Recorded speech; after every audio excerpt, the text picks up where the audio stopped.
बच्चे बच्चे शर्माते बहुत है कि भैया हम शर्माएंगे इतना ज्यादा कि भाई टीचर हमारे से पूछे कैसे, हम तो शर्मीले बहुत है। तो ये जो शर्म का नाटक बंद करो और ढंग से बताओ कि कल वाली चीज समझ में आ गई थी बच्चे। तो मैं आगे आगे स्टार्ट। आगे थी सर, आगे थी। Yes sir. अब बच्चा हमारे पास यहाँ पर एक क्वेश्चन आता है। ये क्वेश्चन सीबीएसई के सैंपल पेपर 98 के अंदर पूछा गया था। तो क्योंकि प्रीवियस ईयर के सैंपल पेपर के अंदर है तो इंपॉर्टेंट रहेगा। A sunshine recorder globe of 30 centimetre radius, ये डायग्राम दे दिया, is made of the glass of a refractive index mu is equal to 1.5। तो क्या पता लगा, ये हमारे पास ग्लोब है और इसका रिफ्रैक्टिव इंडेक्स भी गिवन है और ये कितने के बराबर है 1.5। A ray enters the globe parallel to the axis। तो कौन सी एक्सिस, तो एक्सिस का मतलब टीचर बता नहीं रहा है तो आप कौन सी एक्सिस मान के चलोगे, प्रिंसिपल एक्सिस। और अगर प्रिंसिपल एक्सिस से कोई लाइट रे पैरेलल चलती है तो इसका मतलब ये लाइट रे कहां से ट्रेवल करके आ रही है बच्चे हमारे पास, फ्रॉम द इंफिनिटी। यानी कि ऑब्जेक्ट आपके पास इंफिनिटी पे लोकेटेड है। इनफैक्ट आज बच्चे आप मेरा व्हाट्सएप का स्टेटस देख लो, उसके अंदर मैंने इस सिचुएशन की फोटोग्राफ भी खींच के डाली हुई। एक नीले कलर की बॉल है और वहां पर बच्चे उसके साइड पे नीचे देखो कि एक बहुत चमकदार सा बच्चा हमारे पास यहाँ पर एक पॉइंट बना हुआ है। वो बेसिकली इसी प्रॉब्लम को वहां पर मैंने पिक्चराइज किया हो कि ये रियलिटी है। Find the position from the center of the sphere where the ray crosses the axis। तो रे आपके पास इस एक्सिस को क्रॉस करेगी और डिस्टेंस कहां से निकालना बच्चे मुझे, यहाँ पे डिस्टेंस मुझे सेंटर से निकालना। अच्छा, अब इस प्रॉब्लम को हम करें कैसे, इस प्रॉब्लम को हम हैंडल कैसे करें। सबसे पहली चीज है कि ये प्रॉब्लम मेरे पास डबल रिफ्रैक्शन की प्रॉब्लम, ये प्रॉब्लम मेरे पास डबल रिफ्रैक्शन की प्रॉब्लम है। यानी कि प्रॉब्लम के अंदर मेरे पास एक बार नहीं दो बार रिफ्रैक्शन हो रही है, एक बार नहीं मेरे पास यहाँ पर दो बार रिफ्रैक्शन हो रही है। तो कुछ डायग्राम बना लेते हैं ताकि हम चीजों को बेटर ढंग से यहाँ पर समझ सकें। तो मेरे पास यहाँ पर इस टीचर ने बोला कि ये देखिए मेरे पास यहाँ पर एक ग्लोब है, ये हमारे पास यहाँ पर एक ग्लोब है और इसका एक रिफ्रैक्टिव इंडेक्स भी गिवन है और इसकी एक प्रिंसिपल एक्सिस भी बच्चा हमारे पास यहाँ पर गिवन है। ये हमारे पास इसका सेंटर आ गया और म्यू इज इक्वल टू 1.5, ये हमारे पास गिवन है। नेक्स्ट और क्या क्या चीजें गिवन है हमारे पास, इसका हमारे पास क्या रेडियस गिवन है, जी बिल्कुल, इसका डायमीटर गिवन है 30 सेंटीमीटर और बच्चा हमारे पास कुछ और चीज तो गिवन नहीं है। तो हमारे पास इसका नेक्स्ट आपके पास क्या आ गया, डायमीटर। तो डायमीटर मेरे पास कितने के बराबर आ गया, रोनित कितने के बराबर आ गया डायमीटर, बता बच्चे, 30 सेंटीमीटर। ये प्रिंसिपल एक्सिस है। ये डबल रिफ्रैक्शन क्यों, क्योंकि लाइट आपके पास यहां पर P1 वाली बाउंड्री पे एंटर करती है, फिर P2 वाली बाउंड्री पे स्ट्राइक करके फाइनल इमेज इस एक्सिस पे यहां पर बनाएगी, बिल्कुल राइट हैंड साइड पे। तो हमारे पास इस डायग्राम को एक्सप्लेन करते हैं हम। पहले ये लाइट इंफिनिटी से आ रही है, ये लाइट इंफिनिटी से आएगी तो ये इस बाउंड्री को स्ट्राइक करेगी और नॉर्मल हमेशा कहां से पास होता है, काके जल्दी बता दो, नॉर्मल हमेशा कहां से पास होता है, नॉर्मल हमेशा सी से पास होता है। बाहर मेरे पास यहाँ पर रेयर मीडियम है और अंदर डेंसर मीडियम। ये लाइट क्या करेगी, इट विल गो, ये सीधी सीधी बच्चा आपके पास चलती जाएगी या ये अपने पाथ को चेंज करेगी, और अगर पाथ को चेंज करेगी यहाँ पर तो बता किस डायरेक्शन के अंदर ये जाएगी, गर्व, पुलताज, अभे, ये कहां पर जाएगी, सीधी सीधी चलती जाएगी या मुड़ जाएगी, मुड़कर कहां पर जाएगी, ऊपर, अवे फ्रॉम द नॉर्मल की टुवर्ड्स द नॉर्मल, कोशिश टुवर्ड्स नॉर्मल, बिल्कुल, ये टुवर्ड्स द नॉर्मल चली जाती है। जैसे ये टुवर्ड्स द नॉर्मल चलेगी तो लाइट यहाँ पहुंची, फिर इसको दूसरी बाउंड्री मिली तो ये मेरे पास यहाँ पर आ गया दूसरा नॉर्मल। ये देखो ये दूसरा नॉर्मल आ गया। नॉर्मल हमेशा सी में से पास होगा और अब क्या ये लाइट आपके पास सीधी सीधी यहां पर चली जाएगी आपके पास, या फिर हमारे पास ये नॉर्मल से अब दूर जाने की कोशिश करेगी, तो बोलोगे ये सर रेयरर मीडियम के अंदर जा रही है, तो it will go away from the normal. तो ये हमारे पास यहाँ से अवे फ्रॉम नॉर्मल चल के यहाँ कहीं पर पहुंच जाएगा। तो इसका क्या, ये फाइनल इमेज है, ये हमारे पास यहाँ पर फाइनल इमेज है। अब इसके अंदर बहुत ध्यान से हमको चीजें अंडरस्टैंड करनी पड़ती है। ये डबल रिफ्रैक्शन का कमाल, क्या ध्यान रखना बच्चे, यहां पर मेरे पास दो रिफ्रैक्शंस हो रही हैं। इसके लिए तो पता है कि फर्स्ट रिफ्रैक्शन में आपका ऑब्जेक्ट कहां पर बन रहा है, हमारे पास इन्फिनिटी पे बन रहा है। ये हमारे पास इसका ऑब्जेक्ट आपके पास देवेश कहां पर है बच्चे, इन्फिनिटी पे। तो लाइट इन्फिनिटी से चल के अगर यहां पर पहुंच रही है, तो ये मेरे पास एंगल ऑफ इंसिडेंस, ये angle of refraction. Let this be equal to I, this be R1। ये मेरे पास यहां पर R2 आ जाएगा, और ये मेरे पास total angle of emergence E के बराबर आ जाएगा। तो ये लाइट हमारे पास इस तरीके का रास्ता फॉलो करती है। क्या ये क्वेश्चन का जो आंसर था, क्या ये क्वेश्चन के आंसर के अंदर ये डायग्राम इंपॉर्टेंट था? 101% इंपॉर्टेंट था बच्चे। इस डायग्राम की हमारे पास उतनी ही ज्यादा इंपॉर्टेंस थी जितना इसका सॉल्यूशन।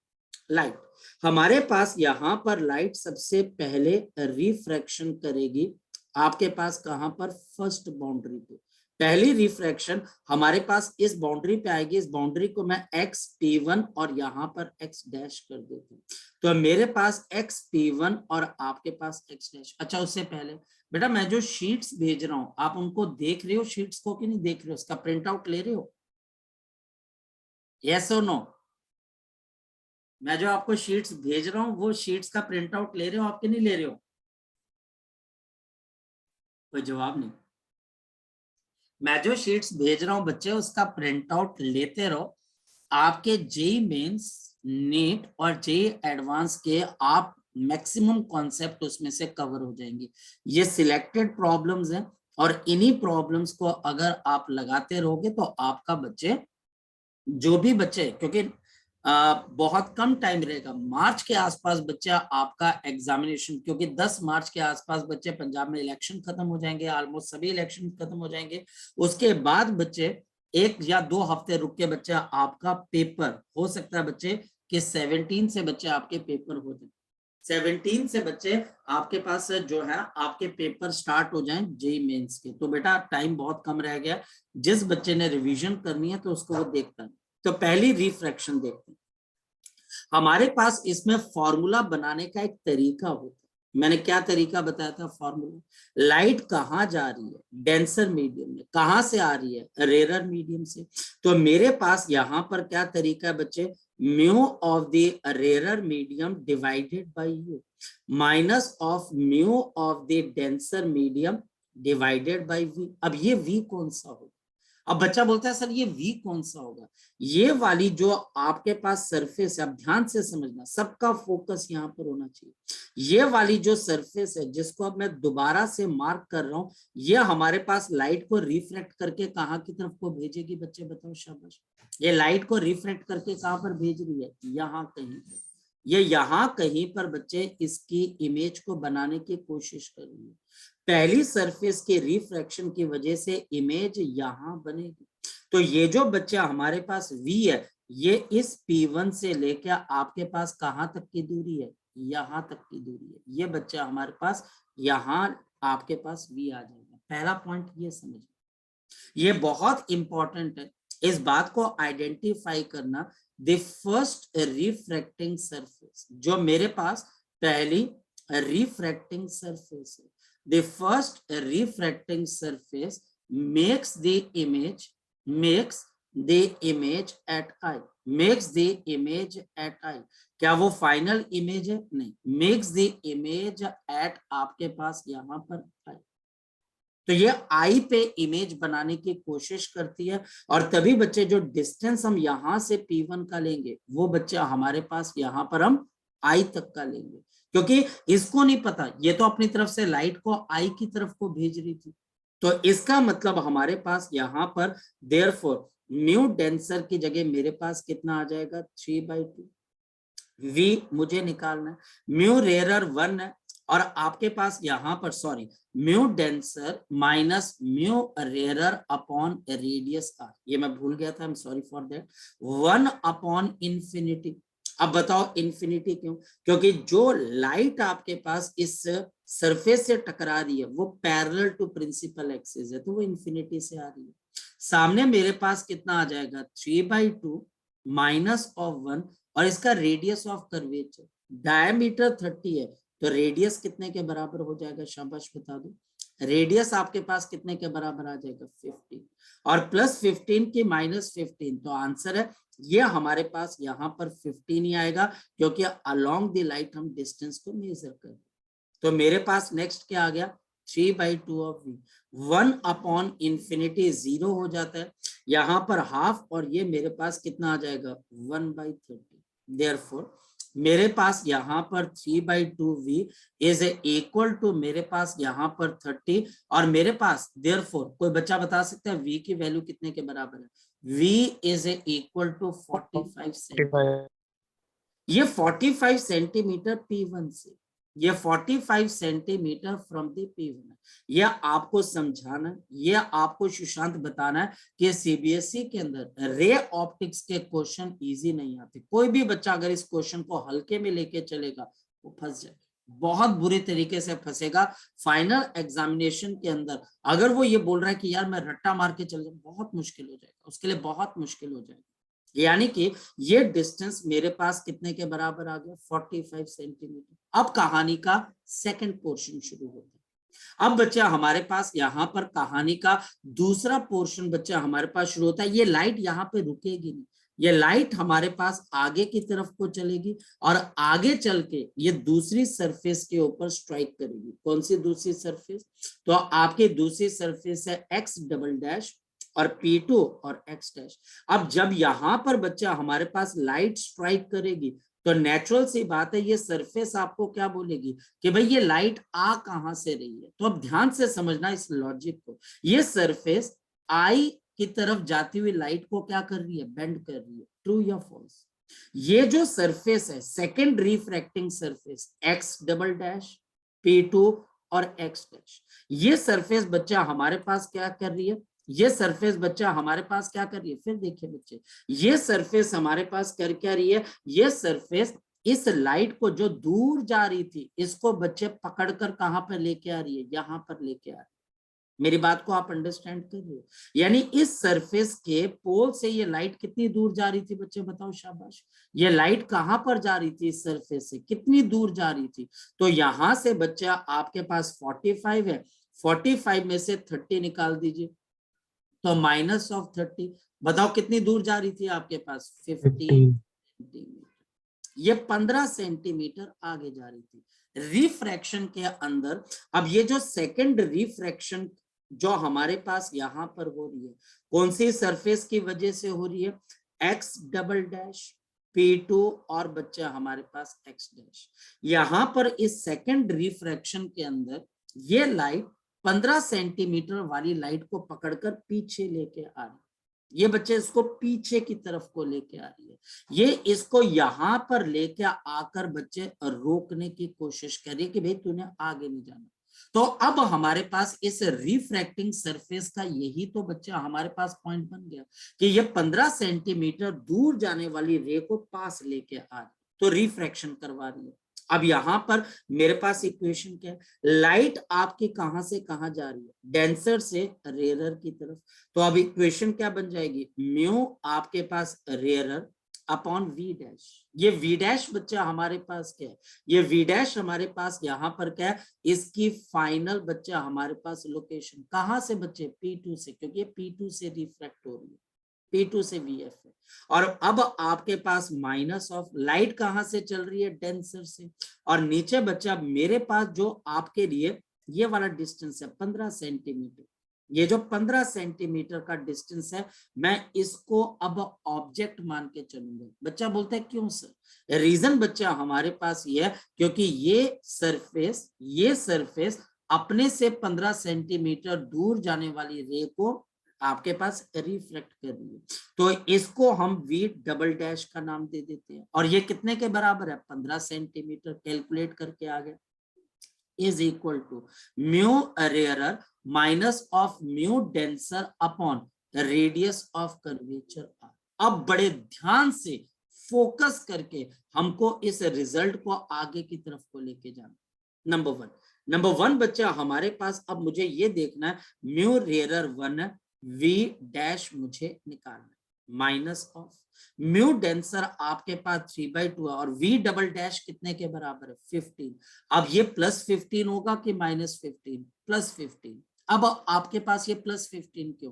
क्योंकि ये 15 सेंटीमीटर का डिस्टेंस P2 का आपके पास लाइट के अलोंग कैलकुलेट हो रहा है। P2 से लाइट के अलोंग हम आगे जा रहे हैं, लाइट जहां पर जा रही है हम भी वहीं जा रहे हैं, तो ये पॉजिटिव है। Mu rarer 1, mu denser 3/2। अब बताओ कि इसका रेडियस ऑफ कर्वेचर आप क्या लोगे? रेडियस ऑफ कर्वेचर भी 15 सेंटीमीटर है डेफिनेटली, इसका रेडियस ऑफ कर्वेचर भी 15 सेंटीमीटर है, पर पॉजिटिव लोगे कि नेगेटिव लोगे? तो इस वक्त यह हमारे पास नेगेटिव आएगा।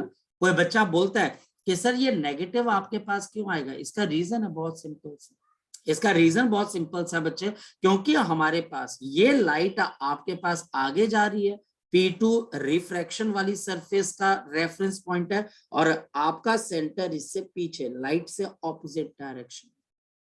ये हमारे पास अगर आगे की तरफ को देखा जाए तो मेरे पास 1/v dash minus of 3/30 and this is 1 - 3/2। तो यहां पर कितना आ जाएगा? माइनस ऑफ हाफ और माइनस माइनस प्लस, तो कितना आ जाएगा 1/50। इसको कैंसिल करके कितना आ जाएगा 10 आ जाएगा। देयरफॉर यहां पर 1/v dash is equal to 1/15 plus of 1/10। तो 1/v dash is equal to 25/150। और 25 से बच्चे अगर आप कैलकुलेट करते हो तो 25 छिके बच्चे हमारे पास कितना होता है 150। तो v डैश की वैल्यू बच्चे हमारे पास कितनी आ गई 6 सेंटीमीटर। और ये कहां से आ रही है? From P2। लेकिन ये क्वेश्चन का आंसर नहीं। क्वेश्चन का आंसर ये क्यों नहीं है?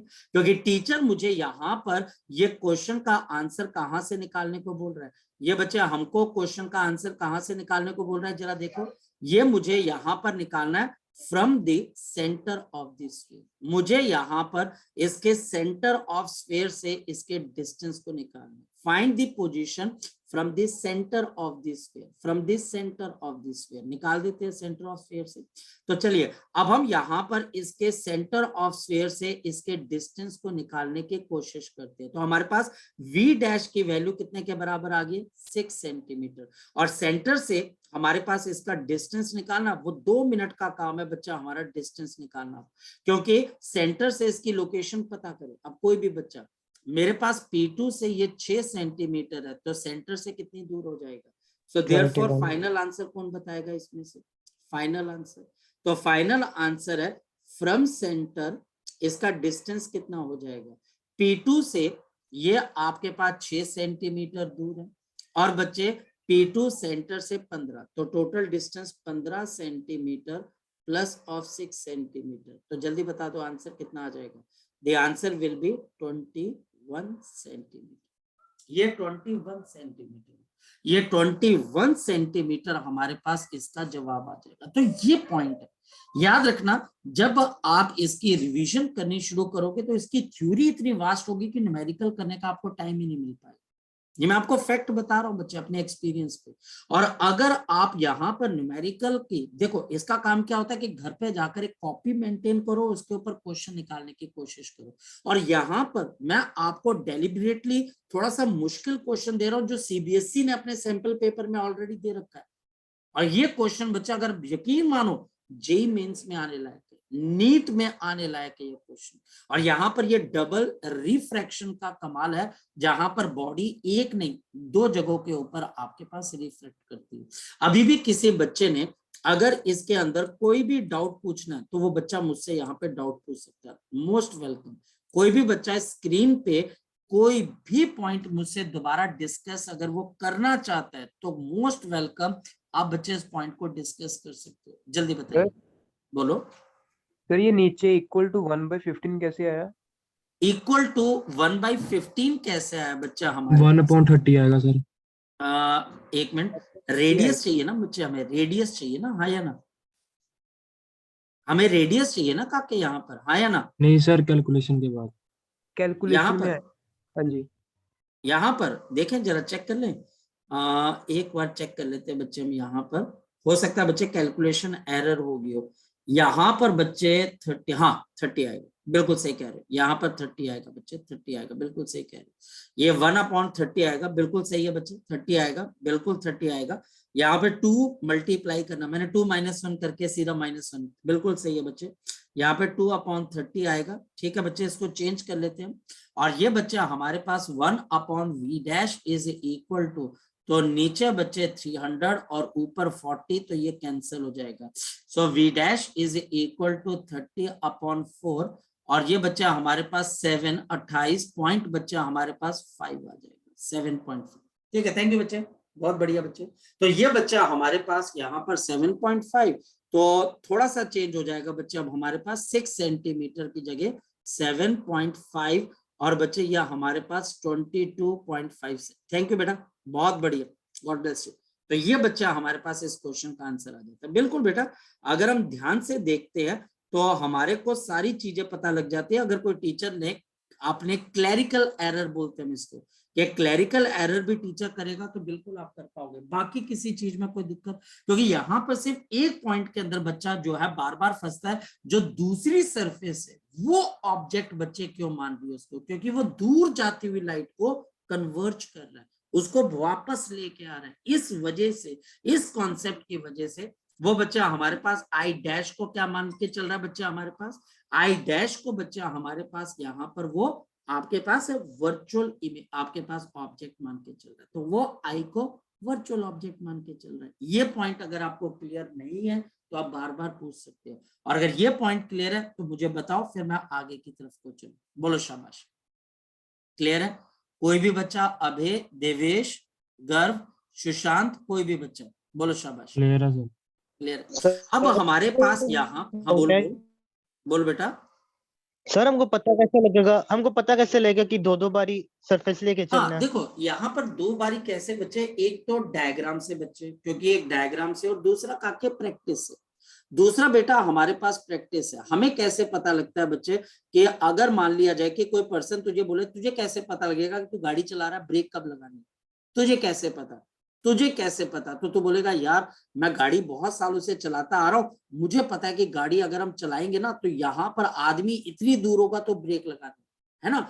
जैसे कि आप किसी अपने दोस्त की गाड़ी ले लो, और आपने अपने दोस्त की गाड़ी चलानी स्टार्ट की, तो आपको पता ही नहीं लगता कि ब्रेक कहाँ पर, आप बोलते हो यार तेरी ब्रेक का भी नहीं है, तो बंदा बोलता है यार, अब बोलता है तू रोक लेता होगा, हाँ मुझे तो पता है।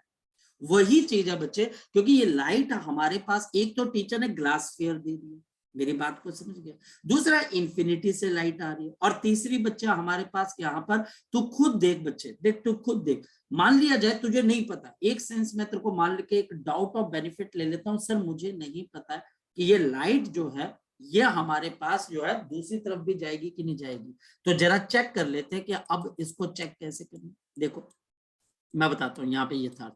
अब होगा क्या हमारे पास लड़के, हमारे पास होना ये है कि मैंने ये एक ग्लास का स्फीयर ले लिया, अब तुझे नहीं पता इसका जो आपके पास यहाँ पर डायमीटर है 30 है, तुझे नहीं पता कि डबल रिफ्रैक्शन होनी है कि नहीं होनी, तो तुझे इतना पता है कि ये इन्फिनिटी से लाइट आ रही है और यहाँ पर पहुंच रही है, ये डिस्टेंस 30 सेंटीमीटर है, और पता क्या लग रहा है कि ये लाइट ने रिफ्रैक्ट होकर 45 सेंटीमीटर पे जाना है, तो ये पहुंची यहाँ तक तो 30 कवर हो गया, हाँ या ना। लेकिन 45 के लिए इसको और कहां पर, कितना और आगे जाना पड़ेगा बच्चे, बता शाबाश मुझे, 15 और आगे जाना पड़ेगा, हाँ या ना, मेरी बात को समझ गया। तो इसका मतलब वो दूसरी सरफेस तक तो पहुंचेगी, अगर वो दूसरी सरफेस तक पहुंचेगी तो वहां पर भी वो नॉर्मल के साथ नहीं है, नॉर्मल के साथ एक एंगल बना रही है, तो इसका मतलब नॉर्मल के साथ अगर कोई एंगल तैयार हो रहा है तो इसका मतलब ये लाइट यहाँ पर रेयरर मीडियम में नॉर्मल से दूर भागेगी, तो फाइनली लाइट यहाँ पहुंचेगी। इस वजह से डबल रिफ्रैक्शन होगी। अगर मान लो कि ये रिफ्रैक्शन होती बच्चे और कहां पर आके गिर जाती 10 सेंटीमीटर पे, तो फिर बच्चे तू इसको आगे लेके जाता नहीं। तब तो तूने क्या बोलना था कि 10 सेंटीमीटर पे गिर रही है, तूने क्या बोलना था बता शाबाश। ये इन्फिनिटी से लाइट आई, ये मेरे पास यहाँ पर नॉर्मल है, ये आपके पास कितना बच्चा, आपके पास यहाँ पर 15 सेंटीमीटर आ गया। ये जी लाइट आपके पास, चलो मान लेते कि ये आपके पास 10 सेंटीमीटर पे आके नीचे गिर गई, हालांकि पॉसिबल नहीं है पर तू मान लेगा कि नीचे गिर जाएगी, हाँ या ना, मेरी बात को समझ गया? तो तेरे यस को सर। अपने आप पता लग जाएगा, कोई ऐसी बात ही नहीं है इसके अंदर से। ठीक, और किसी बच्चे का डाउट? भाई डाउट आप लेते रहिए बच्चे, डाउट आप लेते रहिए, क्योंकि रीजन मैं बहुत सिंपल, क्योंकि जब टर्म 1 के पेपर आने थे मैं रोज आपको छोटी मोटी वार्निंग देता रहता था कि बेटा देख लो, ये देख लो, इसको ऐसे कर लो, इसको ऐसे कर लो, और फिर रियलिटी के अंदर भी आपने ऑब्जर्व, यही बच्चे होता है कि टीचर जो कहता है वो गलत नहीं होता, वो अपने एक्सपीरियंस से कह रहा है। इसलिए मैं आपको कह रहा हूँ बच्चे, ये टॉपिक, क्योंकि ये चैप्टर इतना बड़ा बच्चे, इसको करते करते कमर टूट जाएगी आपकी जब रिवीजन करने बैठोगे, और आपका मन भी नहीं करेगा, आपका बिल्कुल मन नहीं करेगा कि आप इसके रिवीजन करने बैठो। आपको लगेगा यार सारे चैप्टर इतने छोटे छोटे हैं, वो तो हो जाते हैं यार, ये नहीं करना सर। और इसके न्यूमेरिकल आप बोलोगे सर वो तो बिल्कुल भी नहीं करना, क्यों सर? दिल ही नहीं करता क्वेश्चन करने का, सर सोचना बहुत ज्यादा पड़ता। और ये सीबीएसई के अंदर करवाए हुए क्वेश्चन करवा रहा हूं मैं आपको, कोई ये नहीं कि आप बोलोगे सर आप एडवांस का करवा रहे हो, आप नीट का करवा रहे हो, सीबीएसई का पेपर। चले आगे की तरफ, अब ध्यान से समझते हैं बच्चा, हमारे पास यहाँ पर नेक्स्ट कोई एक क्वेश्चन उठाकर देखते हैं बच्चा हमारे पास यहाँ पर, फिर हम यहाँ पर आपके पास यहाँ पर क्वेश्चन को उठाकर देखते हैं, और देखते हैं बच्चा हमारे पास क्या वो क्वेश्चन भी सोच पाओगे कि नहीं सोच पाओगे। पहले यहाँ पर देख लो, इसका आंसर कितना आ रहा है बच्चे, 22.5 सेंटीमीटर, जितना हमने निकाला उतना ही बच्चा हमारे पास आंसर है। थैंक यू टू द गर्व, जिसने बच्चे गर्व या फिर अभय, पता नहीं बच्चे, मेरे को तो आवाज गर्व की ही लगी, तो उसने करेक्ट कर दिया हमको टाइम पे। अब देखो यहाँ पर क्या लिखा हुआ, अ convex refracting surface with the radius of curvature 20 centimeter separates two media of refractive index 4/3 and 1.60. The object is placed in first medium, यानी कि बच्चे रेयर मीडियम के अंदर रख दिया, and the distance of 200 centimeter from the refracting surface. Calculate the position of the image form. ये पंजाब 2001 के अंदर पूछा गया क्वेश्चन, ये क्वेश्चन बच्चे हमारे पास पंजाब के अंदर पूछा गया। बस आपने कुछ एक चीजें याद कर लेनी है मेरे लिए, रेडियस आपके पास 20 है, रेयर मीडियम 4/3 है, और डेंसर मीडियम 1.6, बस इतनी चीज मुझे यहाँ पर आपसे यहाँ पर जाननी। अब मैं क्वेश्चन 2 मिनट में सॉल्व कर देता हूँ। अभी सिर्फ और सिर्फ हम फोकस किसके ऊपर कर रहे हैं, हम फोकस कर रहे हैं यहाँ पर सिर्फ और सिर्फ बच्चे आपके सीबीएसई के पॉइंट ऑफ बोर्ड के एग्जामिनेशन को हम यहाँ पे टारगेट कर रहे हैं। स्टार्ट करते हैं। हमारे पास इस क्वेश्चन के अंदर क्या सॉल्यूशन, हमारे पास इस क्वेश्चन के अंदर क्या है कि मेरे पास एक कन्वेक्स रिफ्रैक्टिंग सरफेस है, ये कन्वेक्स रिफ्रैक्टिंग सरफेस है। मुझे कैसे पता कि ये कन्वेक्स है? याद रखना, रेयर मीडियम बताता है जो कि 4/3 के बराबर है, ये बल्जिंग आउट है, ये कन्वेक्स है। और ये हमारे पास यहाँ पे डेंसर है 1.6, और हमारे पास इसका रेडियस ऑफ कर्वेचर कितने के बराबर है, शाबाश, रेडियस ऑफ कर्वेचर कितने के बराबर है, तो ये सेंटर आ गया, यह हमारे पास है 20 सेंटीमीटर, 20 सेंटीमीटर। और वो बच्चा हमारे पास, वो पता नहीं कितनी दूर इसने ऑब्जेक्ट को रखा हुआ, 200 सेंटीमीटर पे एक ऑब्जेक्ट को प्लेस किया, बहुत दूर, और ये बोलता है कि अब बताओ इस ऑब्जेक्ट की इमेज कहां पर बनेगी, तो ये लाइट यहां पर पहुंच गई, ये लाइट जैसी यहां पर पहुंचेगी तो हमारे पास सेंटर ऑफ कर्वेचर में से क्या पास होगा, शाबाश बता दो, सेंटर ऑफ कर्वेचर में से क्या पास हो जाएगा, नॉर्मल पास हो जाएगा। ये एंगल ऑफ इंसिडेंस, अब ये लाइट क्या करेगी, ये सीधी चलती रहेगी, ये डेंसर मीडियम में, या फिर बच्चे डेंसर मीडियम में नॉर्मल से दूर भागेगी कि नॉर्मल के पास आएगी, तो आंसर है कि सर ये तो नॉर्मल के पास आनी चाहिए, तो ये भैया नॉर्मल के पास आने के चक्कर में यहां पहुंच जाएगी और यहां कहीं पर इसकी इमेज तैयार हो जाएगी। अब देखो मेरे पास यहां पर जो u है वो आप पॉजिटिव लोगे कि नेगेटिव लोगे, शाबाश बताओ, यू को आप पॉजिटिव लोगे कि नेगेटिव लोगे? नेगेटिव, क्योंकि जो रिफ्रैक्टिंग सरफेस का पोल है वो यहाँ कहीं पर। आप सेंटर ऑफ कर्वेचर को क्या लोगे? पॉजिटिव लोगे कि नेगेटिव लोगे? जी हम सर इसको पॉजिटिव लेंगे। क्यों? क्योंकि लाइट के अलोंग चल रहा है। रही बात इमेज की तो हम इसको v मान लेंगे। रही बात इमेज की तो हम इसको v मान लेंगे। क्यों v मान लेंगे बच्चे? क्योंकि ये अननोन है, तो हम इसके ऊपर बच्चे ज्यादा पंगे लेंगे नहीं। चलिए आगे की तरफ को चलते। ये मेरे पास आ रहा है, तो मेरे पास अब फॉर्मूला क्या है? लाइट कहां से कहां जा रही है? तो mu rarer upon U minus mu denser upon v is equal to mu denser minus mu rarer upon radius of curvature, upon radius of curvature. अब हम इस क्वेश्चन को सॉल्व करते हैं और within a fraction of second बच्चे हम इसको सॉल्व करने की कोशिश करते हैं। देखिए हम कैसे सॉल्व करेंगे। तो अगर मैं इसको सॉल्व करता हूं तो म्यू डेंसर 1.6 v मुझे निकालना है minus of mu rarer 4/3, distance कितने के बराबर है? तो माइनस ऑफ मेरे पास कितना आ जाएगा 200 इज इक्वल टू आपके पास कितना आ जाएगा 1.6 minus of 4/3 and divided by radius of curvature. ये बच्चा हमारे पास 20 सेंटीमीटर। सिंपल सा फॉर्मूला। लाइट हमारे पास कहां से कहां पर इंसिडेंट होती है?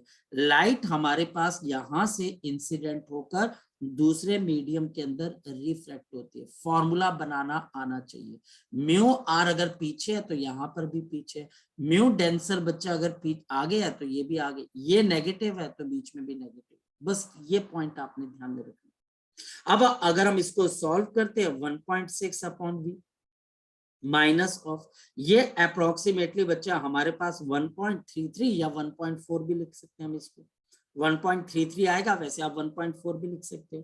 तो हमारे पास 1.4 डिवाइडेड बाई और ये प्लस और यहाँ पर बच्चा हमारे पास 200 is equal to 1.6 minus 1.4 upon बच्चा हमारे पास 20। आगे चलो 1.6 divided by v plus of 1.4 upon 200 is equal to 0.2 upon बच्चे हमारे पास 20। ये काम खत्म हो गया। अब बच्चा आप चाहो तो पॉइंट से पॉइंट आप उड़ा दीजिए, कोई फर्क नहीं पड़ता बच्चे। और मेरे पास 16 upon v is equal to 1 upon 10 और आपके पास माइनस 7 अपॉन 100। समझ में आ रही होगी बात। मैंने क्या किया, मैंने यहाँ पर 2 से इनको डिवाइड कर दिया, तो 16 अपॉन v और यहाँ पर बच्चे नीचे मेरे पास कितना आ जाएगा 1000 और ऊपर क्या आ जाएगा, यहाँ पर नीचे बच्चा हमारे पास आ गया 1000, ऊपर 100 माइनस 70, तो 100 माइनस ऑफ 70, तो v is equal to 1000 multiplied by 16 upon बच्चे 30। तो ये कैंसिल हो जाएगा। इसको सॉल्व कर लेंगे तो हमारे पास कितने सेंटीमीटर पे इमेज आपकी तैयार हो जाएगी और डेंसर मीडियम में तैयार हो जाएगी। जी बताओ, अब कोई दिक्कत है बच्चे इसमें से? मैंने आपको ऑलमोस्ट बोर्ड के अंदर आने वाले सारे के सारे क्वेश्चन आपके साथ डिस्कस कर लिए। सारे क्वेश्चन बच्चे डिस्कस कर लिया। अब इसके लर्निंग का एक तरीका बच्चे और वो होता है टेस्ट। यानी कि हमारे पास अब इसका जब आप टेस्ट दोगे तो आपको अपनी कमजोरी या अपनी स्ट्रेंथ के बारे में पता लगेगा। अगर टेस्ट से भागोगे तो फिर आपको अपनी कमजोरी और स्ट्रेंथ का बिल्कुल भी पता नहीं लग पाएगा। आपको ये तो पता होना चाहिए ना कि मैं क्वेश्चन कर पाता हूँ कि नहीं कर पाता हूँ। मुझे डबल रिफ्रैक्शन में दिक्कत है, मुझे सिंगल रिफ्रैक्शन में दिक्कत है, मुझे यही नहीं पता है कि कन्वेक्स सरफेस कहाँ की तरफ होती है, कनकेव कहाँ की तरफ होती है। मुझे रे डायग्राम बनाना नहीं आता। रे diagram banana is a part of, it is a part of solution. Clear? मैं आगे चलूं बच्चे इसके अंदर से। किसी बच्चे का अगर कोई डाउट है he or she can ask me, कोई दिक्कत वाली बात नहीं, कोई सर वो दिक्कत वाली। चेक कर लो। बोल बच्चे बोल। सर वो आंसर ऊपर 240 लिखा हुआ है। हाँ बेटा आप इसको डिवाइड करके देख लीजिए बच्चे। यस सर, आ डिवाइड भी गया। तो करोगे ना। डिवाइड करो ना। मैंने अप्रोक्सीमेशन भी लिए बच्चे बहुत ज्यादा। 4/3 को 1.4 ले लिया बच्चे। हाँ या ना? हेलो? अब बच्चे बोल के चुप हो जाते ना, फिर वो बड़ी जी सर, टेंशन हो जाती है कि बच्चा जो है वो बच्चा कहीं अपने दिल के अंदर ग्रज डाल के बैठ जाए, यार सर ऐसे थोड़ा होता है। हाँ या ना? हेलो, हाँ जी सर, आ गया आंसर। अच्छा चलो। सो हमारे पास यहाँ पर बोल दिया करो भाई, सस्पेंस रहता है, वही आता है कि खूनी कौन है, फिल्मों के अंदर देखते हैं वो सस्पेंस, सांस अटकी रहती है हमारे पास। तो अब बच्चा हमारे पास यहाँ पर नेक्स्ट पॉइंट, अब हम यहाँ पर समझने की कोशिश करते हैं। ये पोर्शन बच्चा हमारे पास खत्म हो जाता है। तो नेक्स्ट पोर्शन क्या है?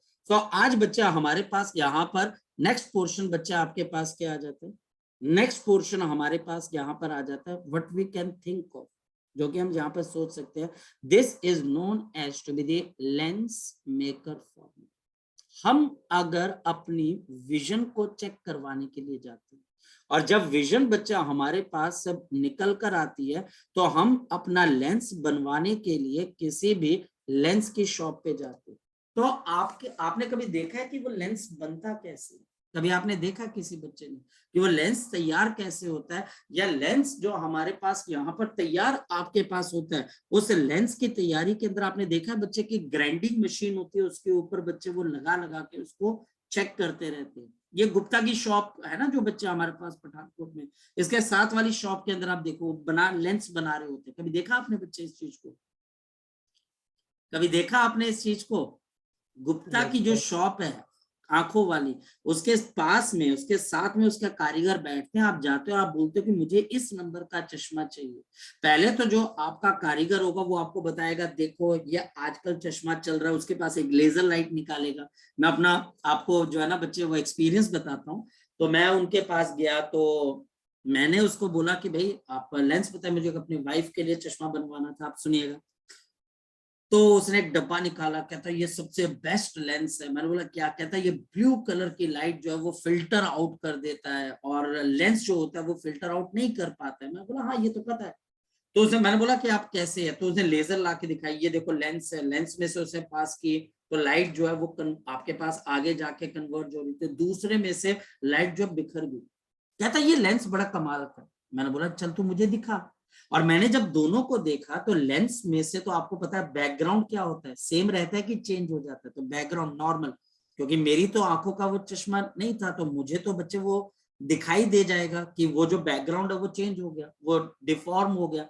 तो मैंने बोला ये लेंस है। जब मैंने दूसरा मटेरियल उठाया जिसको वो बोल रहा था कि कंपनी का लेंस है जिसमें से ब्लू कलर की लाइट पास होती है तो आपकी आंखों को अफेक्ट नहीं करती है, मैंने बोला काके ये तो एक सिंपल आपने शीशा टाइप है, इसमें तो ये लेंस का काम ही नहीं कर रहे।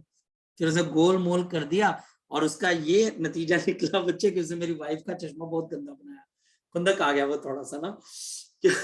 मैं उसको बोला अगर ये लेंस है तो लेंस की तरह काम तो कर, ये लेंस है दिखाई दे रहा है, इसमें से ब्लू कलर की लाइट भी आप बोल रहे हो कि नुकसान देगा, मुझे समझ में, और ये लेंस भी है, दूसरे में ब्लू कलर की जो लाइट है वो स्कैटर्ड हो रही है, आप बोल रहे हो आंखों के लिए बेनिफिशियल है, ठीक है, पर ये लेंस भी तो नहीं है ना, ये तो कोई एक प्लास्टिक का या एक शीशे का पीस लग रहा है जिसमें से लाइट जो है वो स्कैटर हो रही है। पर वो बंदा बोलता रहा, पर फिर मैंने ज्यादा कुछ बोला नहीं। सो लेंस मेकर फॉर्मूला, इसमें हम ग्राइंडिंग करते हैं बच्चे, जो भी हम चश्मा बनवाने के लिए जाते हैं बच्चे, वो जो आपके पास लेंस आप बनवाने के लिए जाते हो उसको एक रेडियस दिया जाता है, उसको एक रेडियस दिया जाता है और उस रेडियस की वजह से उसकी एक फोकल लेंथ आपके पास तैयार होती है, और इसी को बच्चे हम यहाँ पर लेंस मेकर फॉर्मूला से डिराइव करने की बच्चे कोशिश करते हैं। हालांकि इसके अंदर से बच्चे हम एक अजम्पशन जो है बच्चे मान के चलते कि 1/v minus of 1/u is equal to 1/f। ये मैं आपको लेटर ऑन प्रूफ करूंगा, ये लेटर ऑन प्रूफ करूंगा। रीजन बच्चे हमारे पास ये है क्योंकि आप ऑलरेडी इसको क्लास 10th के अंदर पढ़ चुके हो, ऑलरेडी क्लास 10th के अंदर आपको इसके बारे में पता होता है। यह हमारे पास कौन सा फॉर्मूला है? लेंस फॉर्मूला आपको ऑलरेडी पता होता है। तो इसको हम बाद में भी डिराइव कर सकते हैं या बाद में भी चेक कर सकते हैं। जहां पर एफ क्या है बच्चे? It is the focal length of the lens. जहां पर एफ क्या है बच्चे हमारे पास? It is the focal length of the lens, focal length of the lens. मुझे एक ऐसा लेंस चाहिए जिसकी एक रिक्वायर्ड फोकल लेंथ है, तो उसके लिए मुझे क्या करना पड़ेगा? लेंस मेकर फॉर्मूला समझना पड़ेगा। The lens maker formula is derived and used. This is derived and used. This is derived and used to understand and to construct, to understand and construct the lens to lens and construct the lens of required focal length. The lens of the required focal length. Required focal length ये वैसी चीज है बच्चा हमारे पास, जैसे आप अपने कपड़े सिलवाने के लिए अगर जाते हो रिक्वायर्ड फोकल लेंथ, तो आप किसी और का नहीं अपना नाप देते हो। तो लेंस मेकर फॉर्मूला से आपकी आंखों का जो डिफेक्ट है उससे बच्चे हम उसको दूर करते हैं। वहां पर जो मशीन्स होती है, ग्राइंडिंग मशीन, ये वैसे है बच्चे जैसे आप चाकू को धार लगाकर बच्चे उसको पतला करते हो, तो लेंस होता है। और जैसे आप दुकानदार के पास जाकर पर्ची देते हो, वो आपको बोल देता है अच्छा आप थोड़ी देर के बाद आइएगा, आपका चश्मा तैयार है। तो वो करता क्या है, उसके पास कंपनी की तरफ से अलग अलग पावर के लेंसेज आते हैं, उनको ग्राइंड करके आपकी आंखों के हिसाब से वो एक लेंस आपको तैयार करके देते हैं। इसमें होता क्या, इसमें बच्चा हमारे पास दो रिफ्रैक्टिंग सरफेसेस होती हैं। ये पहली रिफ्रैक्टिंग सरफेस है और हमारे पास यहाँ पर ये आपके पास दूसरी रिफ्रैक्टिंग सरफेस है। अंदर का जो बच्चा हमारे पास यहाँ पर मीडियम है, यह आपके पास लेंस का रिफ्रैक्टिव इंडेक्स है। बाहर मेरे पास यहाँ पर रेयर मीडियम है, यहाँ पर भी मेरे पास रेयर मीडियम। यहां से एक प्रिंसिपल एक्सिस लेंस को क्रॉस कर रही है, ये मेरे पास पहली रिफ्रैक्टिंग सरफेस है। अगर ये पहली रिफ्रैक्टिंग सरफेस है तो कोई बच्चा बता सकता है इसका सी यानी कि सेंटर ऑफ कर्वेचर कहां पे लाई करेगा, यहाँ पर, तो ये C1 आ जाएगा। ये हमारे पास यहाँ पर P1 आ जाएगा। ध्यान से देखते रहना, इस रिफ्रैक्टिंग सरफेस का ये मेरे पास फर्स्ट रिफ्रैक्टिंग सरफेस है, इसका सेंटर ऑफ कर्वेचर यहाँ आएगा, इसका पोल आपके पास यहाँ पर आएगा और इसका रेडियस कहाँ की तरफ को बनेगा, हमारे पास इसका रेडियस R1 आपके पास यहाँ पर तैयार हो जाएगा। नाउ दिस इज R1, ये मेरे पास R1 तैयार हो गया। लाइट आपके पास यहाँ कहीं पहुंचेगी। अब बताओ कि ये वाली जो सरफेस है, ये वाली सरफेस किसका काम करेगी बच्चे, बताओ जरा, सेकेंड रिफ्रैक्टिंग सरफेस का। और यहाँ पर मेरे पास पोल आ गया P2, इसका सेंटर ऑफ कर्वेचर कहाँ पे लाई करेगा, C2 की तरफ। और हमारे पास अब इसका जो रेडियस है वो हमारे पास यहाँ पर R2 के बराबर है। पर ये डिस्टेंसेस इतने छोटे हैं, क्या हम यहाँ पर इन डिस्टेंसेस को अप्रोक्सीमेटली O से मेजर किया हुआ मानते। तो दो रिफ्रैक्टिंग सरफेस है, ये मेरे पास पहली X P1 और बच्चा आपके पास Y, और दूसरी X P2 और बच्चे हमारे पास Y। अंदर मेरे पास कौन सा मीडियम है, डेंसर मीडियम है, और बाहर मेरे पास दोनों तरफ कौन सा मीडियम है, रेयर मीडियम। दोनों तरफ मीडियम सेम है, यस सेम है बच्चे हमारे पास। अगर डिफरेंट हो जाएंगे तो फिर बच्चे हम बात बाद में देखेंगे, पहले तो मीडियम को सेम रखते चलिए। अगर हम यहां से किसी ऑब्जेक्ट से लाइट को पास करवाते हैं, अब बताओ क्या होगा, जैसे ये लाइट यहाँ पर पास होगी, जैसे यहाँ पर जा रही है, ये ऑब्जेक्ट है, ये लाइट हमारे पास एक बाउंड्री के ऊपर पड़ी, और लाइट की जो बाउंड्री है हमारे पास, उसका नॉर्मल कहाँ से पास हो रहा होगा, इस बाउंड्री का नॉर्मल कहाँ से पास हो रहा है, इसका बच्चा हमारे पास यहाँ पर कहाँ की तरफ को पास हो रहा है, शाबाश बताओ। इसका बच्चे नॉर्मल हमारे पास कहाँ से पास हो रहा है बच्चे, शाबाश बताओ। इसका नॉर्मल हमारे पास कहाँ से पास हो रहा है बच्चे, C1 से पास हो रहा है। मेरी बात को समझ पा रहे हो, इसका बच्चे नॉर्मल हमारे पास C1 से पास हो रहा है। क्लियर है ये वाली चीज, क्लियर है ये वाली चीज। इसका C1 से पास हो रहा है क्योंकि देखो इसके लिए कर्वेचर S है, ये कर्वेचर बच्चा हमारे पास S है, ये कर्वेचर बच्चा हमारे पास S है। तो ये नॉर्मल है, लाइट आपके पास यहाँ पहुंची, इसके बाद ये लाइट क्या करेगी, क्या ये सीधी चलती रहेगी, it will bend towards the normal. तो आंसर है it will bend towards the normal. ये हमारे पास बेंड कर जाएगी बच्चा हमारे पास टुवर्ड्स द नॉर्मल, क्योंकि अंदर डेंसर मीडियम। लाइट दूसरी रिफ्रैक्टिंग सरफेस पे आई और ये दूसरी रिफ्रैक्टिंग सरफेस का मेरे पास क्या तैयार हो गया, नॉर्मल तैयार हो गया।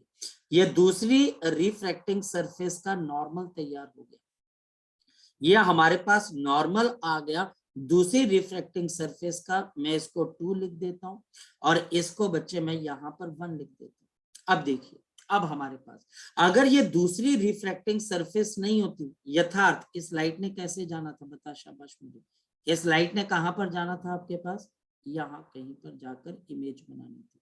और ये हमारे पास इंटरमीडिएट इमेज बनती है। ये इमेज कौन सी आपकी रिफ्रैक्टिंग सरफेस बना रही है? पहली रिफ्रैक्टिंग सरफेस। लेकिन यहां पर हमारे पास दूसरी रिफ्रैक्टिंग सरफेस आती है और वो लाइट को क्या कर देती है? वो लाइट को हमारे पास बेंड कर देती है टुवर्ड्स द नॉर्मल और अवे फ्रॉम द नॉर्मल। तो ये बच्चे जो लाइट आपके पास यहां पर जा रही है, ये इसको टुवर्ड्स द नॉर्मल बेंड कर देगी कि अवे फ्रॉम द नॉर्मल, तो अवे फ्रॉम द नॉर्मल, और ये लाइट यहां पहुंच जाएगी और ये मेरे पास फाइनल इमेज तैयार हो जाएगी। पहले तो आप ये बताएं कि ये सारी चीजें आपको क्लियर हैं या नहीं क्लियर है, तभी बच्चे कहानी आगे बढ़ पाएगी। कहानी आगे बढ़ने का यही एक रीजन है कि सर हमें समझ में आया या नहीं समझ में आया। नहीं समझ में आया दोबारा फिर क्लियर करेंगे, और समझ में आ गया तो बच्चे कोई दिक्कत वाली बात ही नहीं, फिर तो बच्चा हम कोई दिक्कत नहीं है, फिर तो बच्चा हम इसमें से समझ पा रहे हैं कि आपके पास इमेज वगैरह कैसे बन रही है। जी अब बताओ बच्चे, बोलो शाबाश, बोलो बच्चे। अरे मैं यहाँ पर वेट कर लेता हूँ, चलो मैं थोड़ी सी कॉफी पी लेता हूँ भाई, ब्लैक कॉफी। आप बताओ। अरे भाई आ गया क्या हो सर गया, समझ। फेविकोल खिला दिया घर वालों ने? देवेश, कुलताज, आ गया सर यथार्थ, समझ। वाणी बच्चे देख, यहाँ पर इसकी लेकिन प्रैक्टिस करनी पड़ेगी बच्चे, डबल। अब आप ये समझिए, मेरा जो फ्लो ऑफ लेक्चर है, मैंने शुरुआत कहाँ से की थी बच्चे? डबल रिफ्रैक्शन के क्वेश्चन से, यस और नो। वो डेलिब्रेट नहीं था वो बच्चा, हमारे पास यहाँ पर एक सोच, मतलब कि बिल्कुल सोच समझ के मैंने किया कि यार ये बच्चा आगे जाके प्रॉब्लम को हैंडल करेगा। अगर तुम्हें वो प्रॉब्लम समझ में आ गई तो इसकी डेरिवेशन भी बड़ी आसान है। और इसकी डेरिवेशन देखो आप कैसे करोगे, देखो कितने आराम से अब इसकी डेरिवेशन करोगे। नंबर 1, मेरे पास यहां पर दो रिफ्रैक्शन हो रही है। फर्स्ट रिफ्रैक्शन, यहां पर मेरे पास दो रिफ्रैक्शन हो रही है। मेरे पास पहली रिफ्रैक्शन हो रही है XP1, और बच्चा आपके पास किसके ऊपर? Y के ऊपर। ऑब्जेक्ट का डिस्टेंस बता दो काके कितने के बराबर है? तो आंसर है ये U के बराबर। और ये सरफेस रिफ्रैक्शन करके लाइट को कहां तक पहुंचा रही है बच्चे? I1 तक।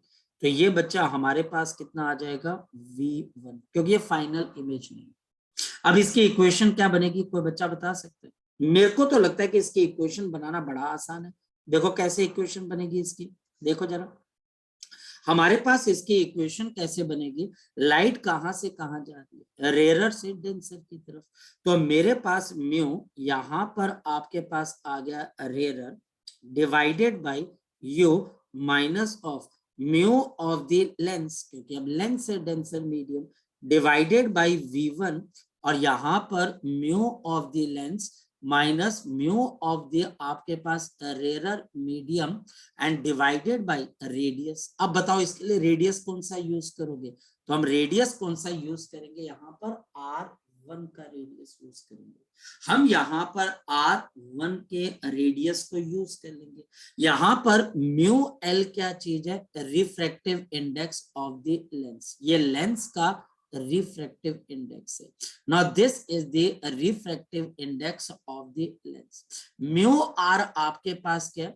म्यू आर आपके पास क्या है? Refractive index of the surrounding. ये मेरे पास आ जाती है refractive index of the surrounding, refractive index of the surrounding, of the surrounding. चलिए अब बच्चे हम यहां पर नेक्स्ट पॉइंट को डिस्कस करते हैं। अब लाइट दूसरी बारी रिफ्रैक्ट होगी, लाइट अब मेरे पास सेकंड रिफ्रैक्शन करेगी। बताओ सेकंड रिफ्रैक्शन कहां से करेगी? मेरे पास ये लाइट अब मेरे पास रिफ्रैक्शन करेगी XP2 और Y से। अब लाइट जाना तो I1 तक जा रही थी, पर इस मीडियम की बाउंड्री ने इसको I तक पहुंचा दिया, तो ये V1 को अब ऑब्जेक्ट मानेगी। और बच्चा हमारे पास इस V को, इस पर्टिकुलर V को बच्चा हमारे पास क्या मानेगी? फाइनल इमेज मानेगी। तो अब देखो लाइट कहां से कहां जाना चाह रही है?